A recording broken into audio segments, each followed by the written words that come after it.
Before I get into this week's material, I want to orient you to what we're actually looking at.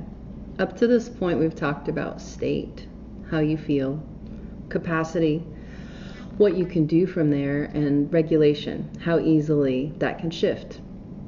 What I want to add today sits underneath all of that, how we relate to those states in the first place. Because the system is always adapting. Both regulation and dysregulation are forms of adaptation. The difference is how much they cost and what they make available. Most people don't get stuck because their system is broken. They get stuck because their system's working and they're trying to override the body's intelligent movement through states. Think about a time you had to push through something, even something simple like exams. You're heading into finals, you're tired, your body's asking for rest. But you keep going. You cut back on sleep, you reduce everything that isn't essential, you push through. And you make it.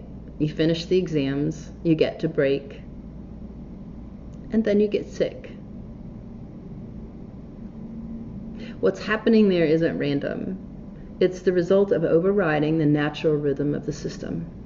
Activation, then recovery.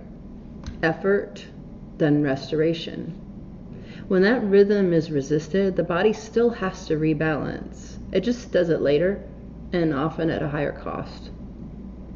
What most people don't realize is that in the first scenario, a large part of the load isn't just the work itself.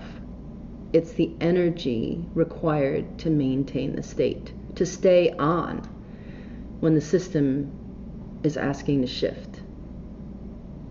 We tend to think of capacity as how much we can do, but it's much more accurate to think of capacity as how much we can hold.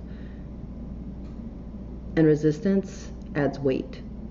Resistance is the attempt to hold a chosen state against the body's movement towards another. And that takes energy. So now the load is heavier.